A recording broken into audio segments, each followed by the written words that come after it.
in the next 6 years is going to turn over. Unfortunately, what we didn't do is lock in long-term U.S. Treasuries when rates were really low. And right now, that 70%, we're paying about 2.4% interest on it. The U.S. Budget Office predicts the next 10 years in debt, the cost of interest is 3.5%. Okay, that's probably 1% difference crowds out so much spending. We already this year will spend more on interest than we will on defense spending. So the question for all of you is to think about, well, where does that money come from? It has to come from corporations, mutual funds, insurance companies, or it comes from the Fed, right? And the Fed quietly, they were reducing their balance sheet ownership of treasuries $95 billion a month. They quietly moved that down to retiring $60 billion, and now they're down to $25 billion. Right. Because they worry about the treasury market. And so it just becomes a crowding out of other investments. And so you have to ask yourself, at what price does somebody say, I'm not going to invest here, I'm going to go buy treasuries? I love that you do it. We had a story on Bloomberg recently, and it talked about longevity and the need for government to issue more debt, the need to higher rates, the impact will have on investors seeking out more productive ways to fund their pension liabilities and so on. So basically, fewer bonds, more stocks and commodities. Hanukkah, come on in on this issue of debt and how that impacts perhaps, investment portfolios, retail, institutional, over the longer term. Well, generally, helping clients to understand how to manage for retirement is, of course, a very big topic. I'm sure it's a very big topic that is keeping everyone here in the coming days very, very occupied, right? The funding gap that exists, both at an individual level and also at a state level, that governments around the world can't really fund is well understood. It's then what we do about it, right? And how we as investment managers offer better solutions to the advisors to work with their clients so they can actually have, retire well with income. And with that, you have to have a portfolio that doesn't consist of debt securities, but also provides income and has an opportunity for growth as well, which gets you into a combination of equity investing and possibly alternative investing, which is, of course, the trend that's been long underway in asset management. But you need to have a more holistic view, both in terms of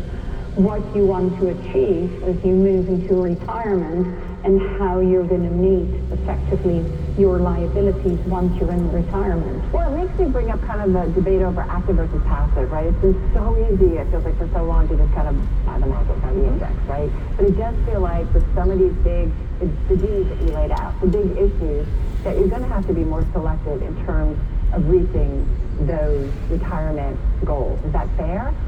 Well, active and passive is about cost and about performance, right? So when you're an active, which we both are, but we also have, at BNY Mellon, we also offer indexing products. So it's about how you both deliver outperformance and outperformance relative to market to clients, which is the active piece, but also how you combine it with passive so you can do it in a cost-effective manner. So I think there's room for both in client portfolios, and it's really important to have both. But once you look at active, we also see that not that the majority of active managers underperform, right? Yeah. It's really important to focus on performance. We're pleased to say that on the whole, our equity-focused managers and fixed income managers do outperform over the long term, and that's critical. I think we have a guest on, and forgive me, but I'll look at someone's performance. I'm like, why are we talking to this person? They've underperformed for the past 5 years. Yeah. All right. But all of you guys are responsible for risk-adjusted returns. Because actually what happens to the average investor is they love to be able to get the ride up. What kills them is the downside now. And if you look at, and this is where, look, passive is inevitably going to outperform in lumpy markets like the Magnificent Seven and momentum markets, right, where the more you put into the same stocks, they go up. It's going to tend to outperform because a conscious risk-adjusted manager is going to look at the Magnificent Seven in 2023 and say, ooh, I think I should underweight these because I'm worried. And by the way, if you did, it ended up being a really good trade. Yeah. You were underperforming, but now you're performing well because there was a flip. And if you look at I think the market is healthier now than it was in 2023. It's broadening out. Their earnings are broadening out.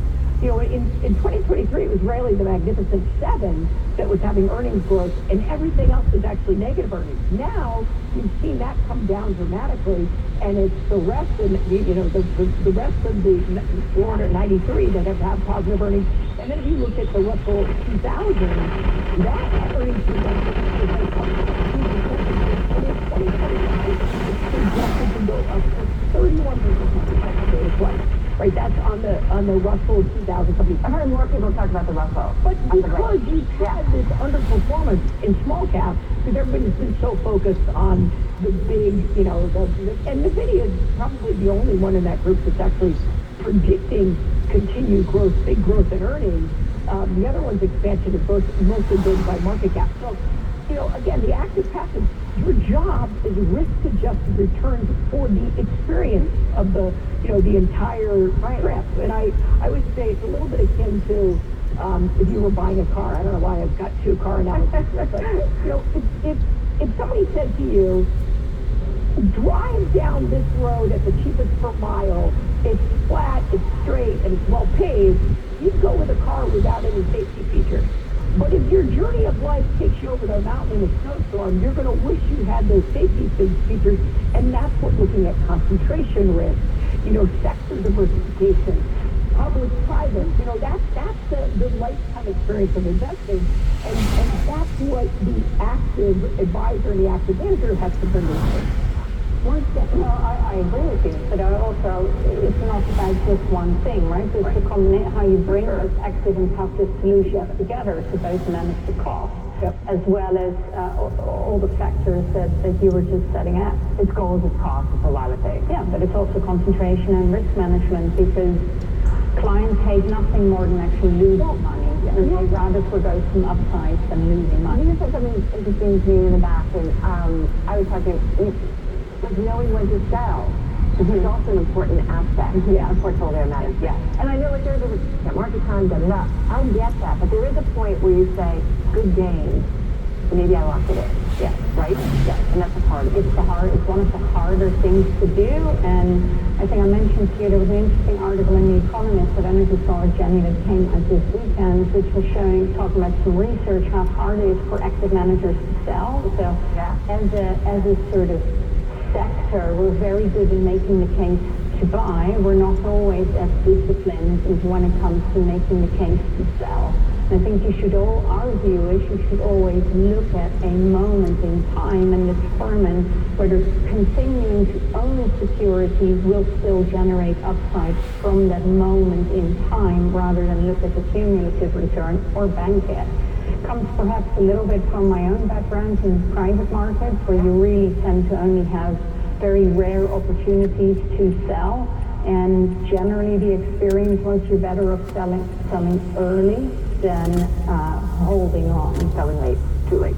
Question. Have we hit a point of mania in the market, getting close, seeing all the optimistic outlooks in the room? If you look at the P/E ratio, the non-Mag 7, it's still higher than average, right? So that would indicate that the market's pretty fully priced, except that you have earnings revisions, and earnings projections have been pretty good, and earnings revisions up is actually higher than average. Yeah. You see things like productivity gains. So all-time highs on the market, chasing all-time highs with the question. Well, that's where, again, I'd probably underweight what has traditionally been the big winners, and look at these other factors. That's why you hear cap, kind of that technology that's not those big Mag 7 type. So I think there's opportunities that are still there. And then I think when you think about international, it's markets that are benefiting from this deglobalization of the, decoupling the supply chain. So there's definitely, it's about where you choose. And I think, things like China, I actually think you're starting to see some green shoots in China. Finally. Yeah, finally. And they're pretty focused on when they want to do something, to be able to do it. So, there could even be opportunities open up there. And if you look at India, which has had a huge run, and what a surprise with the election. So, again, I think it's going to be choppy, and it's about where you choose. Market mania, what are you thinking? I think Jenny just explained it well. It has always been, there is mania in certain sectors, but it's not exercised. It's been very much underpinned by the Magnificent Seven, that we're very well aware of, so we focus very much away from that, but it's been hard. We've seen it in our portfolios because those seven, when you look at 23, have really driven the upside, and that is what investors on the whole have been chasing. But I think I'm with Jenny. I think it's going to turn. For me, some of it brought me back to the 90s. I used to come to New York, and I always thought, you know, the symptom of market mania was sitting in those days, not in the Uber with me, yellow cab, and the cab driver asked me about internet. Oh, you're an investor. What about internet stocks, right? And you think, oh my, we really are in a bubble. But we thought that for a long time, and I was part of an organization at the time which focused on value. Very, very powerful. It's not dissimilar when you find some taking breaks. So I think looking at underlying fundamentals.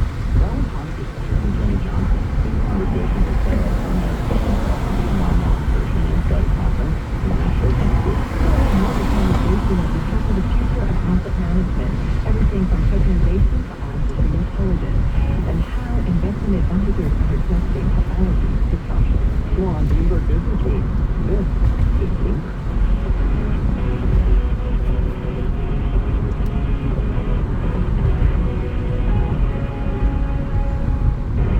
World markets, headlines, and breaking news 24 hours a day at Bloomberg.com and the Bloomberg Business app. This is Bloomberg 1130. Now, a global news update. Arkansas police say 3 people are dead and 8 others wounded in a shooting at a grocery store. The shooter was critically wounded by police and is in custody. The Supreme Court is upholding a federal law that allows domestic abusers to be banned from owning a gun. Benji Hire reports. A woman who lives in a house with a domestic abuser is 5 times more likely to be murdered if she has access to a firearm. Former President Trump is backing Louisiana's law mandating classrooms prominently display the 10 Commandments. In a social media post, Trump said he supports the 10 Commandments being displayed in public and private schools and many other places. He said it may be the first major step in the revival of religion. Louisiana's governor signed the law this week. An unrelenting heat wave has over 130 million Americans seeking relief. The National Weather Service says it will continue in the Northeast and Midwest over the next several days. Forecasters say the heat wave in the South and Great Plains could last until early next week. I'm Rob Martier. And I'm Denise Pellegrini in the Bloomberg newsroom. As they've been reporting, a source tells us a group that claims to have hacked CDK Global, that's a software provider to thousands of car dealerships in North America, has now demanded tens of millions of dollars in ransom. We get more from Bloomberg's Charlie Pellet. The source says CDK is planning to make the payment, and the hacking group behind the attack is believed to be based in Eastern Europe. In the early days of any ransomware attack, discussions are fluid, and the situation could change. Since CDK discovered the breach and shut off systems on June 19th, chaos has ensued at many of the roughly 15,000 car dealerships that it counts as clients. CDK's core product, a suite of software tools referred to as a dealership management system, or DMS, underpins virtually every element of an auto retailer's day-to-day business. In New York, Charlie Pellet, Bloomberg Radio. Thank you, Charlie. We're hearing AMC Entertainment is holding confidential talks with some of its lenders about lowering its debt load and extending near-term maturities. The discussions come as the world's largest movie theater chain is staring down a debt load of about $4.5 billion of long-term borrowing. Negotiations are ongoing and no final decisions have been made, according to the sources. FedEx, Carnival, Nike, Levi Strauss, among the companies reporting earnings this coming week. Also getting reports on consumer confidence and U.S. home sales. Dana Peterson should comment with the conference board says even if consumers feel tapped out, it probably won't be disastrous for the economy. The thing is that consumer spending could even be wiped out, but not really have a recession because most consumers are working. The labor market is doing quite well. Wages are elevated, and businesses, according to our CEO confidence survey, are not looking to let go of workers. That is a key factor that's going to keep the unemployment rate low if we do see some layoffs on the market. Peterson of the Conference Board on Bloomberg Surveillance Podcast. Just download wherever you get your podcasts. And heat wave continues this weekend. Even kayakers impacted by widespread early summer heat wave. Just outside Columbus, Ohio, Chad Brennan operates Sunrise Kayaking. He says they're limiting routes to morning and evening trips only during peak temperatures this year. We've been operating for 4 years, and we've seen spikes in the heat like this, but this definitely, especially this early in June, it seems pretty atypical for us to have these kind of hot days. Global news 24 hours a day, and whenever you want it with Bloomberg News Now. I'm Denise Pellegrini, and this is Bloomberg. Tune in to the CNN presidential debate Thursday night at 9 on CNN and simulcast on radio and television. The most important election we've ever had. I'm feeling good about where we are. Bloomberg special coverage starts at 8 with Joe Matthew and Gary Lyons in D.C. and David Gura in Atlanta. This is all about November 5th. The CNN presidential debate simulcast. It's a real inflection point in history. Bloomberg coverage begins Thursday night at 8 on Bloomberg 1130. Are you a wirehouse advisor that's looking to break away? Commonwealth Financial Network can help you take control of your career and build your business on your terms. Your clients, your strategy, your time. Unleash your entrepreneurial spirit and choose the growth path that's right for you. Own your future with Commonwealth. To learn more, visit commonwealth.com. Commonwealth Financial Network, member FINRA SIPC, a registered investment advisor. Accounting professional Liam Cohen, CPA, a trustee of the Jewish Communal Fund, and Sephardic Beaker Holland, talks about why he uses JCF's donor advised fund and recommends JCF to his clients. JCF is an organization that I've worked with for many years, both personally and in my accounting practice. The ease of giving and managing my donations through their website is very effective, using it for tax planning and managing all of my charitable giving through one place. JCF's endowment helps support Jewish organizations throughout the tri-state area, and that's very important to me and my clients. JCF's Donor Advised Fund is the smarter way to give back. Let Jewish Communal Fund maximize your clients' charitable deductions and streamline their charitable giving. Since JCF handles all the administration, get started now at jcfny.org or call 212-752-8277. We have a gift for giving. Buzz around artificial intelligence is seemingly everywhere. Is your portfolio keeping up? Consider the Global X Artificial Intelligence and Technology ETF, ticker AIQ, which invests in dozens of stocks at the leading edge of this disruption. Investing involves risk, including possible loss of principal. Technology companies can be affected by rapid product obsolescence and intense industry competition. Before investing, carefully consider the fund's objectives, risks, charges, expenses, and more in the full or summary prospectus at globalxetfs.com. Read carefully. Distributed by SEI Investments Distribution Co. Did you know that about 40% of Americans can trace their roots to Ellis Island? Discover your family's story with a visit to the Ellis Island Family History Center. It's a quick ferry ride from Battery Park or Liberty State Park. The Ellis Island database houses nearly 65 million records that detail the arrival of millions of immigrants to form the unique tapestry that is America. Research experts at the Family History Center can help you locate your connections to Ellis Island. To plan your visit, go to libertyellisfoundation.org. Now, your 3-day weather forecast on Bloomberg 1130. Not a great weekend to do anything outside unless you're going to the beach, and you probably want to do it early. Sun and clouds today. Chance for afternoon showers and storms 90 to 95. Heat advisory in effect all the way until Sunday night. Tonight, partly cloudy, more showers and storms, 75 to 80. Tomorrow, chance for showers and storms, 90 to 95 again. Tomorrow night, more showers and storms, 75 to 80. Monday, chance for showers and storms, and sunny, 80 to 85. That's 3-day weather forecast on Bloomberg 1130. The year's preeminent finance event is here. This is Carol Masser. And I'm Tim Senator. Tuesday, Bloomberg Business Week is in the heart of New York's financial district for Bloomberg Invest. For conversations with leaders in asset management, banking, wealth, and private markets. To track, dissect, and predict the future's greatest challenges, risks, and opportunities. Bloomberg Business Week, live from Bloomberg Invest. Tuesday afternoon, starting at 2 on Bloomberg 1130. Context changes everything.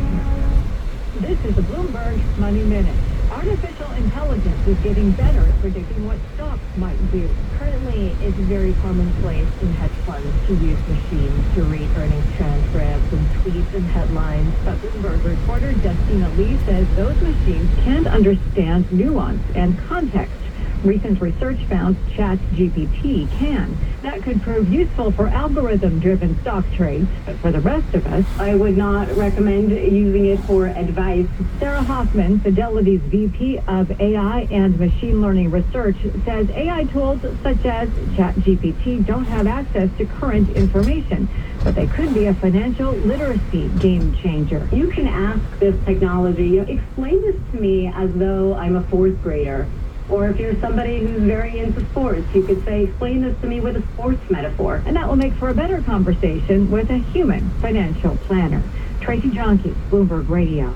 Now a sports update on Bloomberg 1130. Chris Sale improved to 10-2, knocking down Carlos Rodon early, and Austin Riley and Ozzie Albies took him deep in the first as the Braves beat the Yankees at Yankee Stadium 8-1. Mets an 11-1 winner at Wrigley Field against the Cubs. 4 Mets with multi-hit games. And Stanley Cup Final Game 6, Edmonton was down 3-0. They tied it up, forcing Game 7 Monday in Florida. With your Bloomberg Sports Update, I'm Rob Bushfield.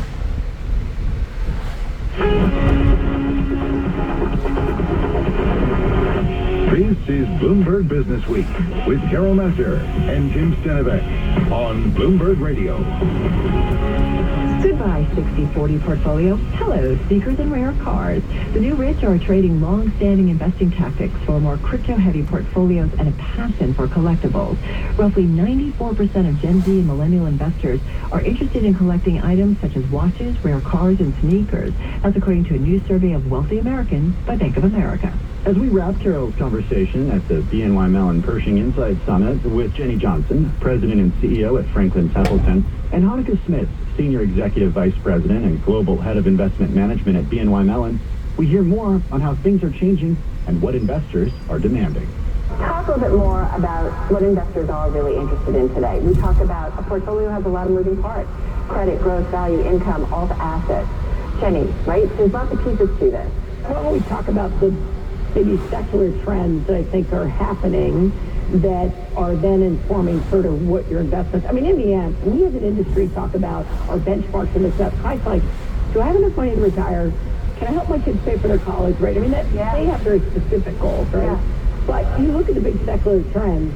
One is private credit is here to stay. Banks are just, because of the capital requirements that have been imposed on banks, they are not lending like they used to lend, and the private market has stepped in.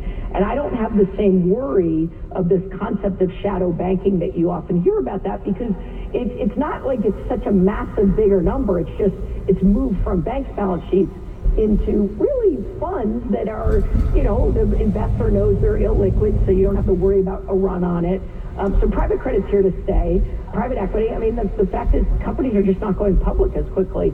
If you can remain as a private company and monetize, you know, holdings for your employees and things, right, which is what's been able to happen, you see it in the data. There's half the number of public companies and 6 times the number of private equity. We talk to a lot of entrepreneurs. They're like, why would I go public? Why do I have to go do my earnings report every quarter when I need to invest in technology that may not pay off for 3 to 5 years? I'd rather be private to be able to do that. So I think those are the big trends, and now it's about managers figuring out how do they deliver that in a full portfolio, understanding the various characteristics of these kind of new segments and bring together a full portfolio.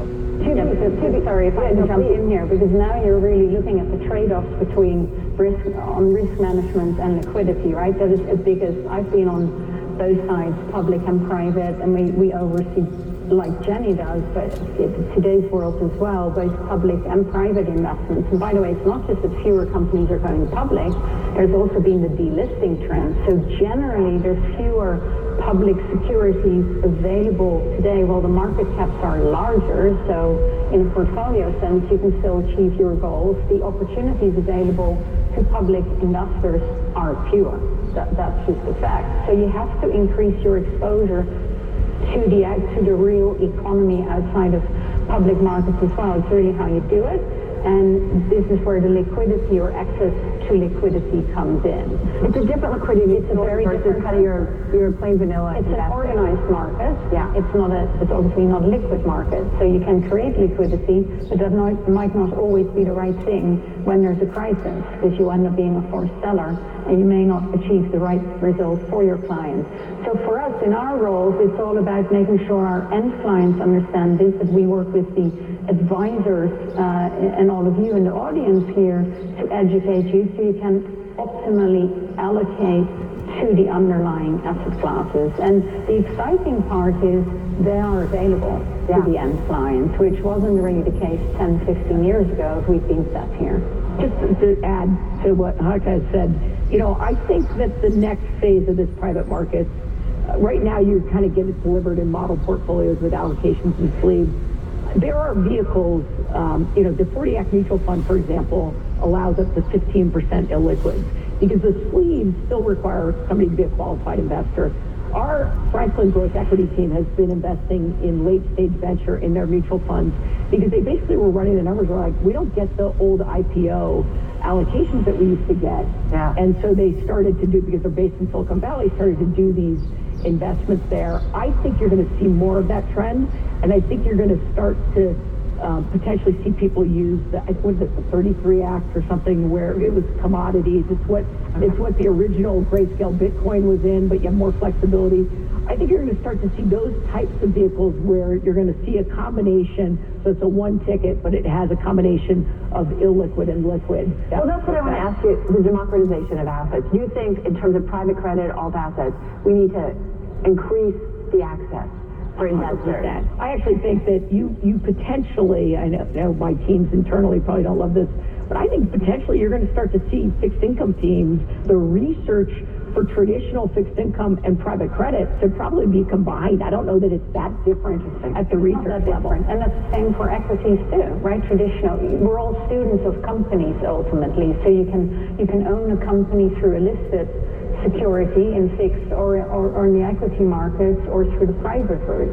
But how do we deliver that to the clients is what Jenny is talking about, is different. But I think what you really want to get to in terms of the democratization of assets, this is also a technology story because this is also about tokenization, right? Which is going to be really helpful in delivering that.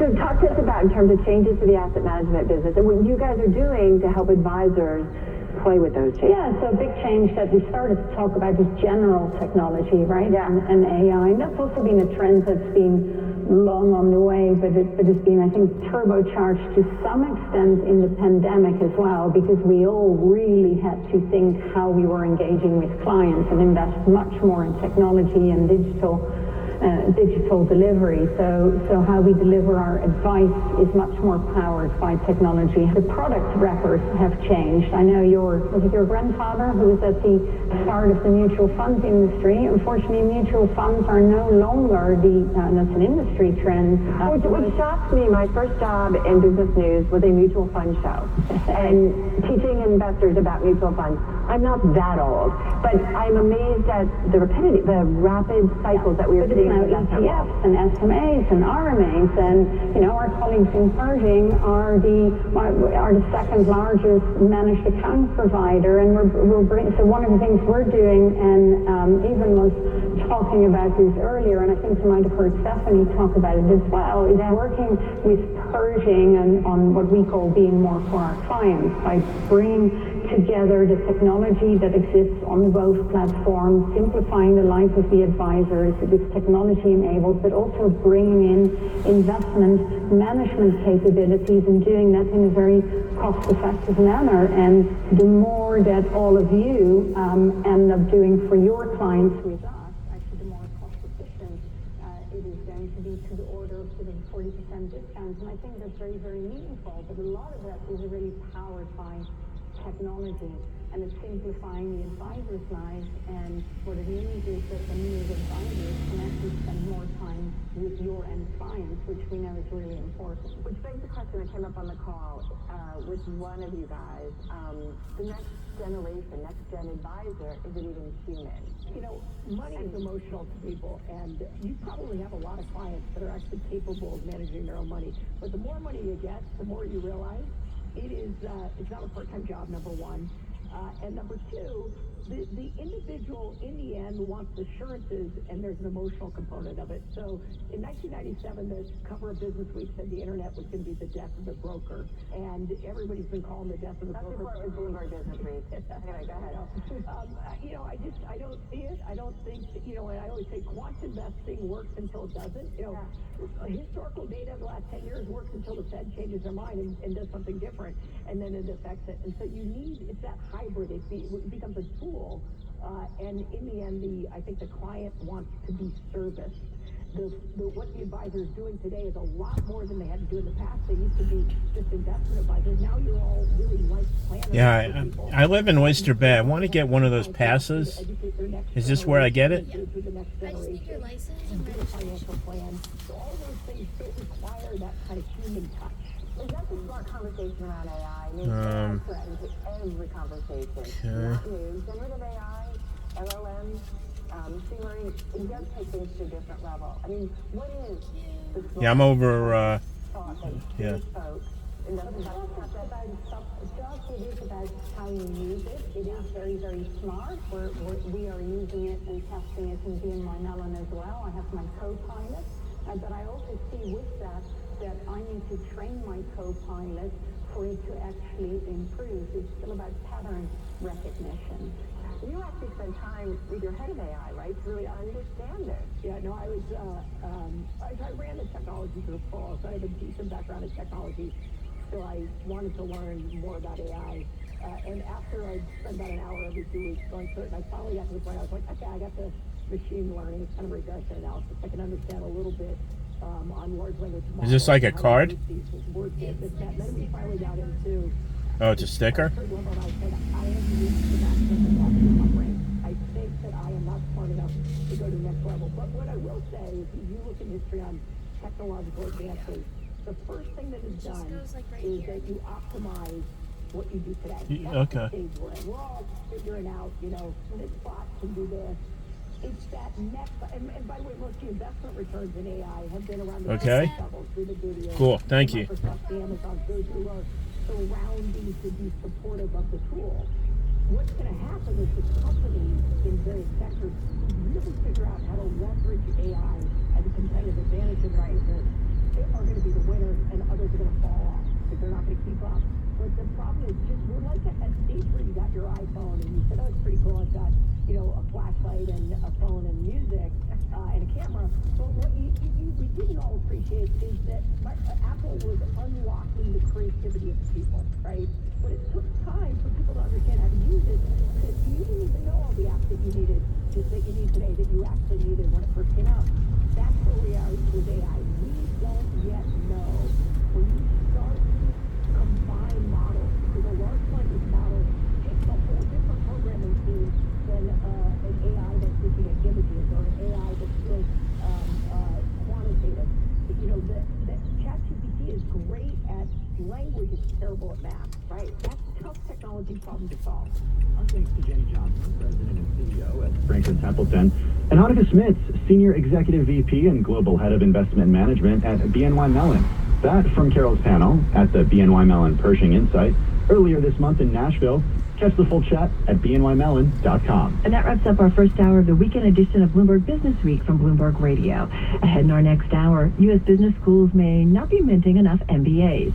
Enter the 12-week MBA that uses simulations and gamification to teach lessons in management. Plus, Dr. Anthony Fauci reflects on the decades of managing public health crises and being on call for 7 presidents. And the CEO of Glen on what's changed in the past decade when it comes to expected. This is Bloomberg Business Week. I'm Carol Masser. And I'm Tim Stennebeck. Stay with us. Today's top stories and global business headlines are coming up right now. From the financial capital of the world, broadcasting 24 hours a day at Bloomberg.com and the Bloomberg Business app. This is WDBR New York, Bloomberg 1130. Now, a global news update. Over 130 million people across the U.S. are trying to beat the heat. Scientists say climate change is playing a big role in the extreme heat. Sally Patterson with more.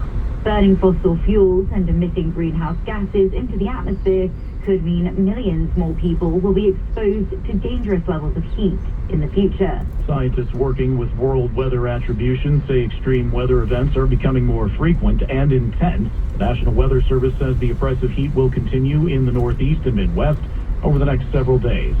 One person is dead and at least 7 others have been injured after a shooting at a nightclub in Louisville. Gunfire erupted early this morning, with authorities saying most of those hurt suffered non-life-threatening injuries. There's no word yet on a possible motive, and no arrests have been announced. The teen who's been missing 2.5 years has been found in Connecticut. Andrew Whitman reports. The U.S. Marshal Service isn't saying much about the teen who was found and reunited with family in Bridgeport Friday. The now 16-year-old was staying at a Bridgeport home. Marshals worked with police there and also with the NYPD. The child, whose name, gender, and everything else is being withheld, is believed to have gone missing December 8, 2021. The Smithsonian's National Museum of African American History and Culture is holding a free Juneteenth event today. The Community Day celebration is centered around the theme Freedom, Movement, and Migration. The Florida Gators are adding the world's tallest teenager to their men's basketball roster. Canadian center Olivier Rioux is part of the Gators' incoming freshman class for the upcoming season. The 18-year-old is 7 feet 9 inches tall and has been named by Guinness World Records as the tallest living teenager.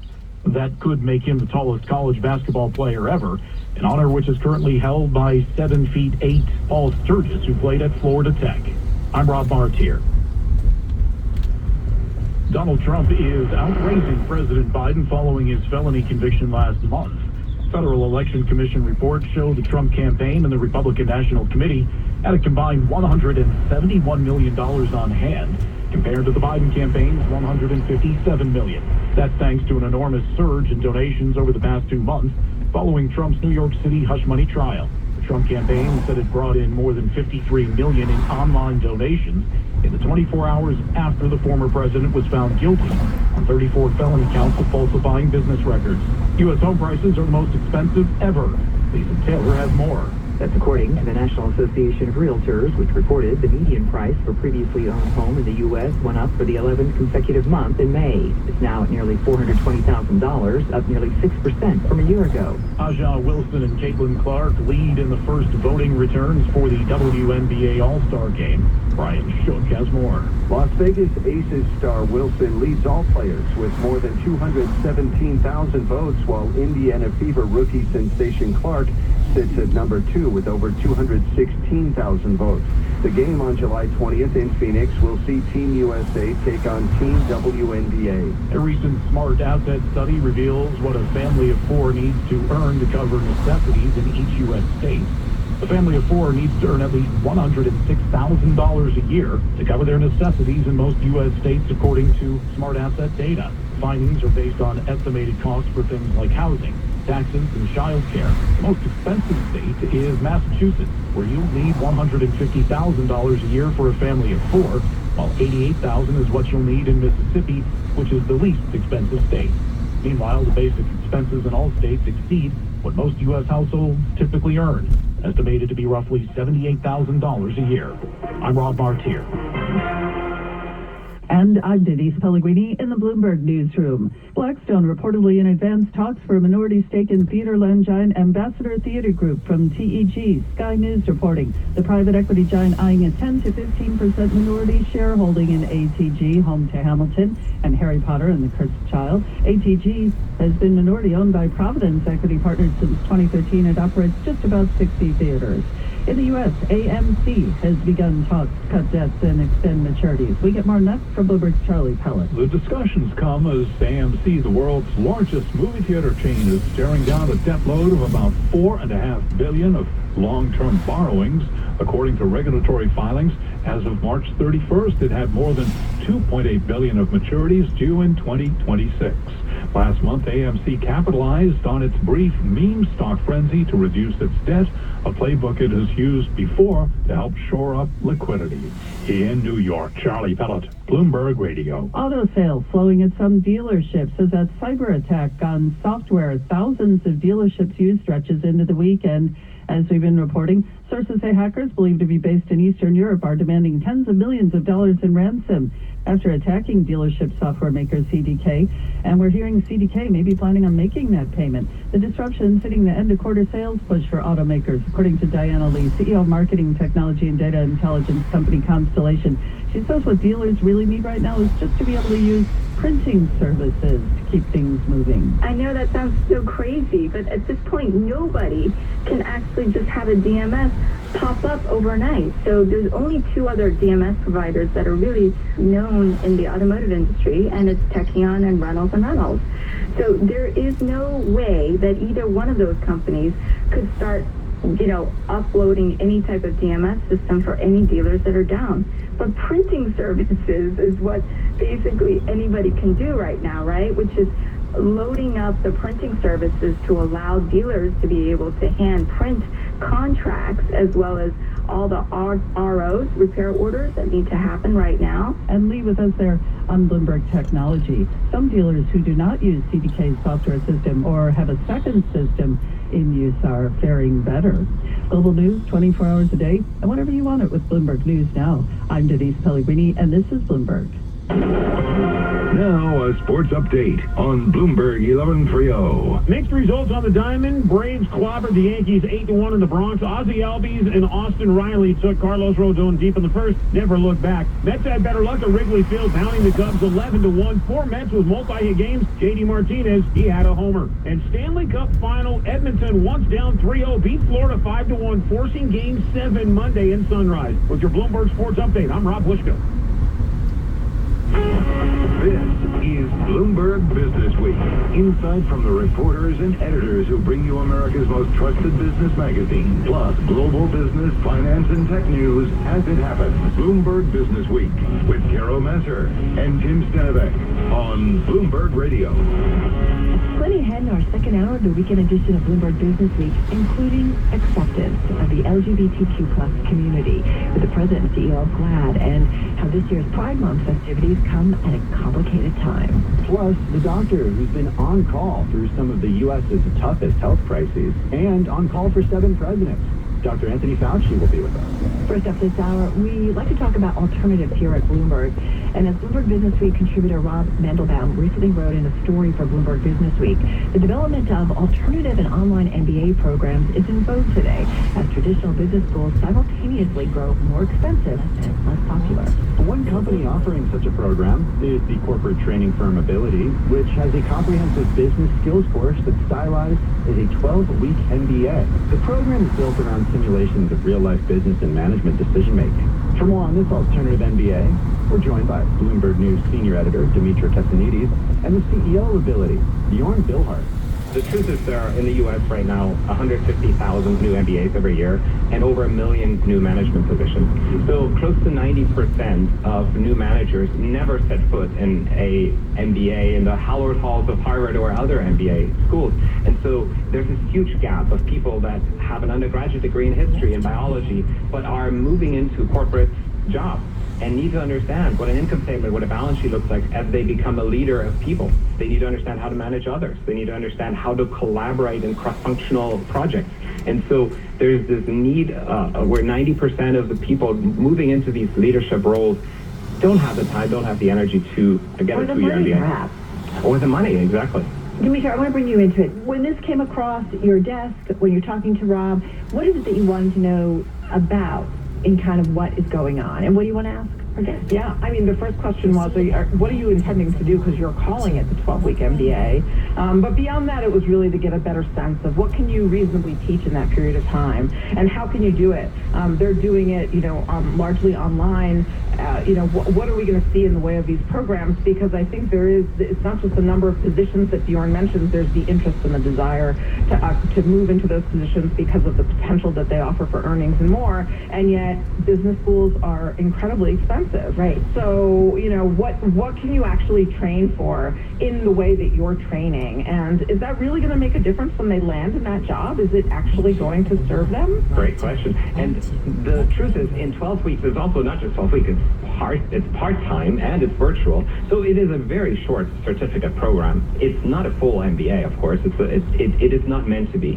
The truth is, though, that most people don't need all of the things that you learn in a 2-year program in business. This is not like law school or medical school where you don't want a lawyer, you don't want a doctor operating on you without a full degree. Right. It is very clear that there are a lot of business leaders that are extremely successful without ever having had an MBA. So unlike those other professional certificates, there isn't necessarily the need to learn 2 years worth of study. And so for many people who don't have the luxury of going back to an MBA, there's an alternative. To build on what Demetra said, though, are these the people that aren't going to be CEO, but are going to be other type of managers? Like, who is this for?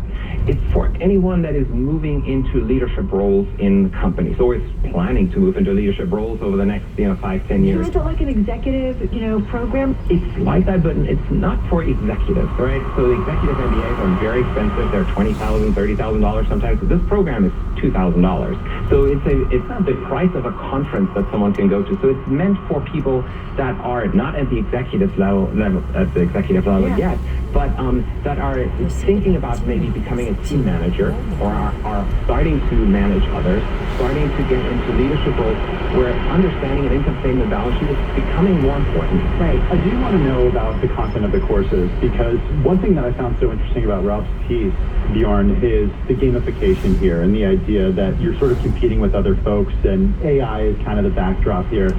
Explain what the coursework is, because it's not necessarily what you'd find in a quote-unquote traditional business school. Yeah, and I think that's the other disruption that I think is happening now. So in the 12-week MBA, there are no lectures, there are no PowerPoints, there is no e-learning.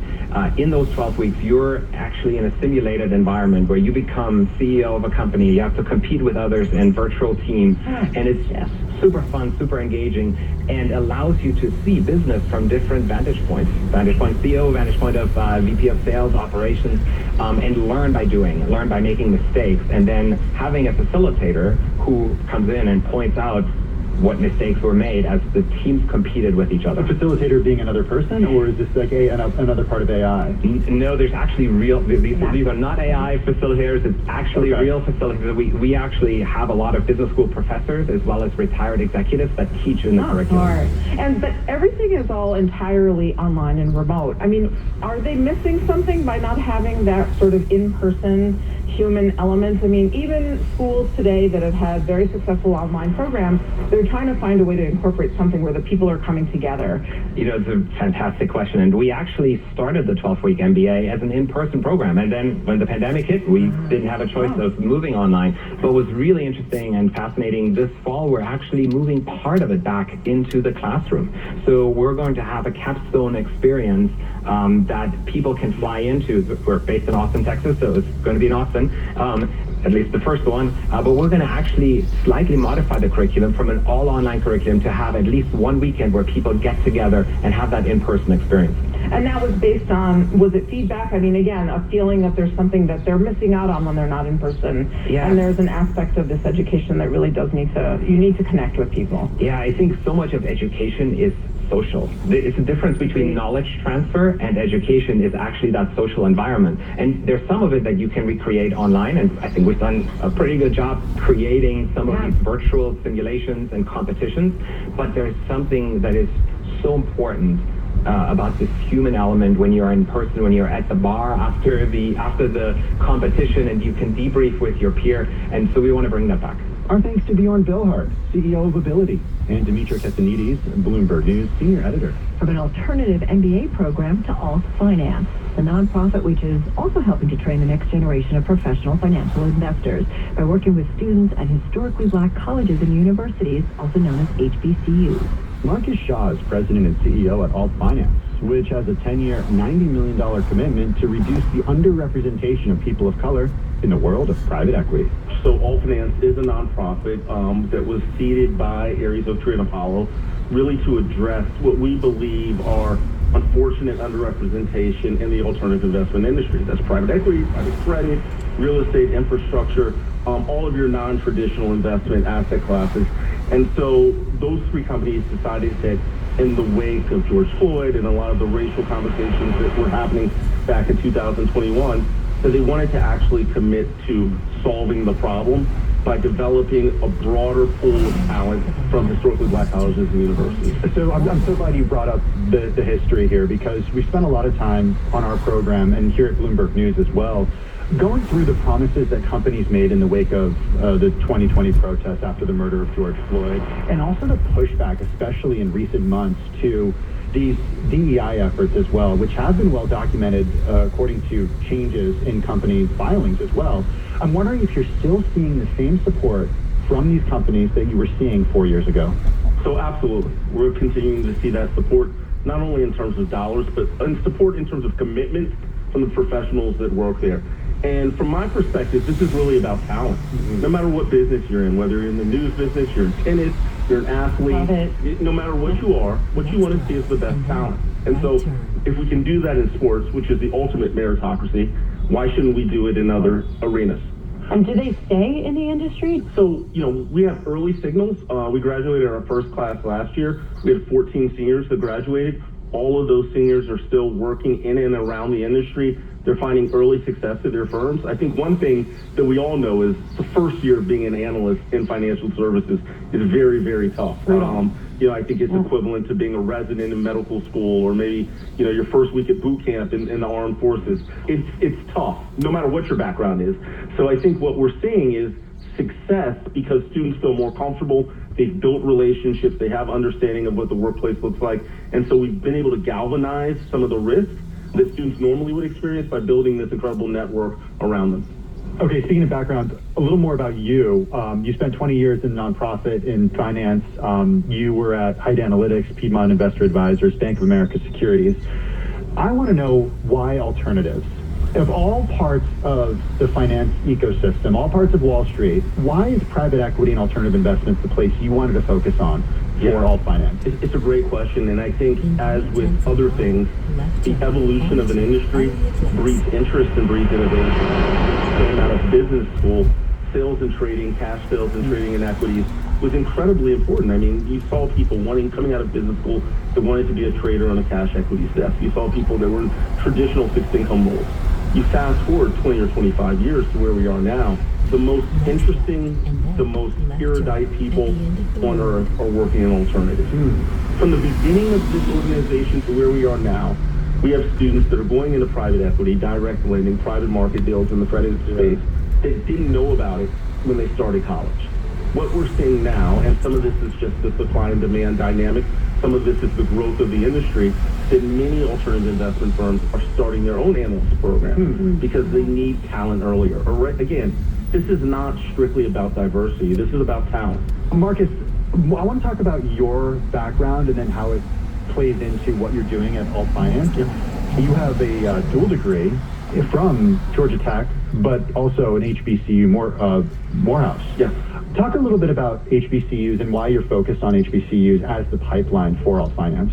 HBCUs are an important part of the fabric of this country. They have produced leaders in this country for the past 150 years. And I mean, and when you're talking about diversity and bringing talent about, defining a strategy specifically around HBCUs is critical to success. In fact, HBCUs is a federal designation under the Civil Rights Act, right? So this is about identifying students at schools that have historically produced leaders and bringing them into the economy.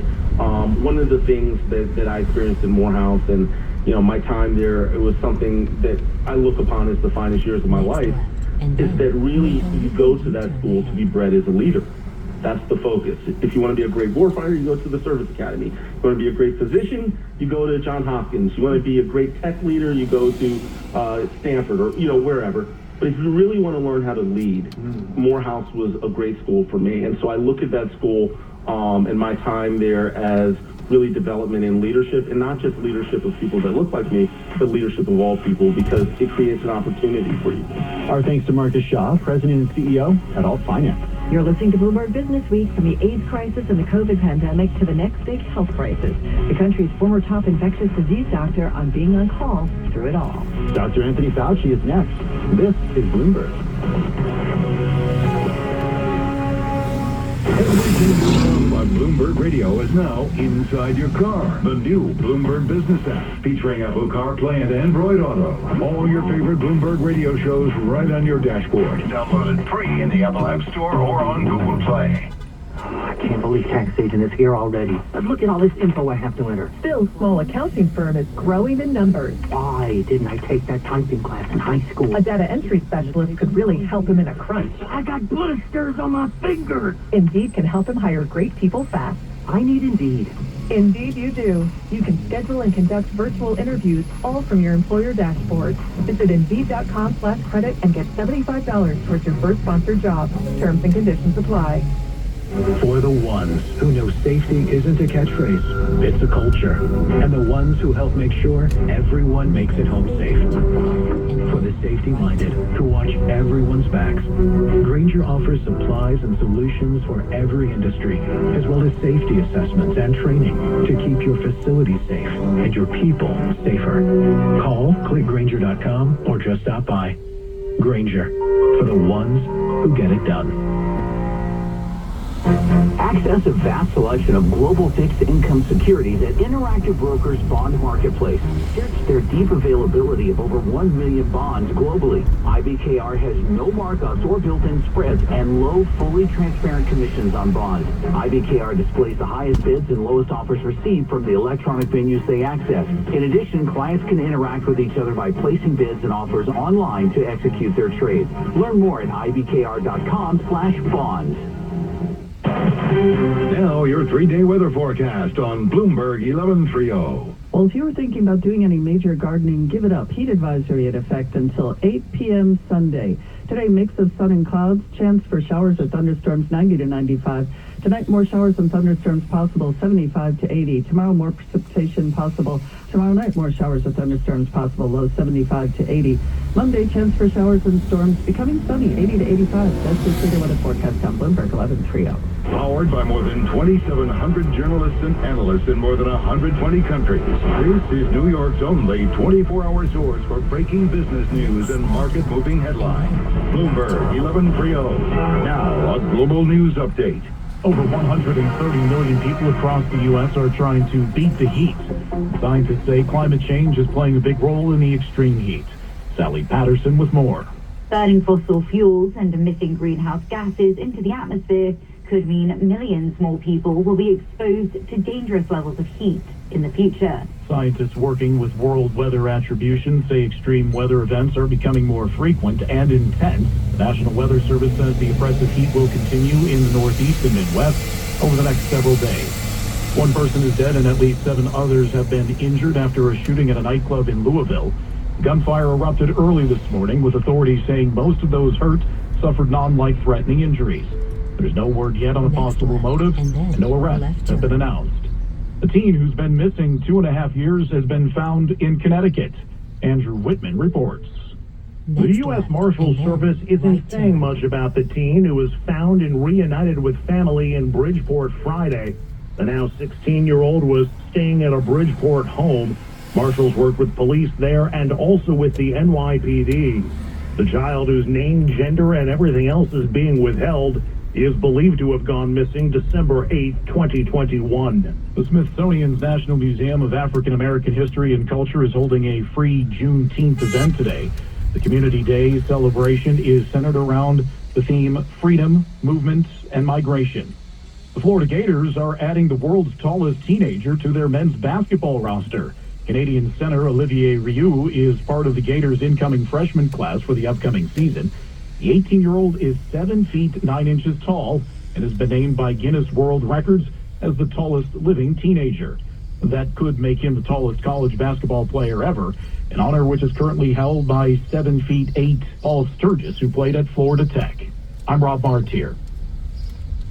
Now, a sports update on Bloomberg 1130. Braves rolled into town, did a number in the Bronx on the Yankees, 8-1 to open the series. Ozzie Albies, Austin Riley, home runs in the first off Carlos Rodon. Chris Sale is 10-2. Mets, they beat up the Cubs, 11-1 at Wrigley Field. J.D. Martinez, he goes deep. And Stanley Cup final, north of the border, Edmonton forces a Game 7 Monday in Florida with a 5-1 win. With your Bloomberg Sports Update, I'm Rob Bushka.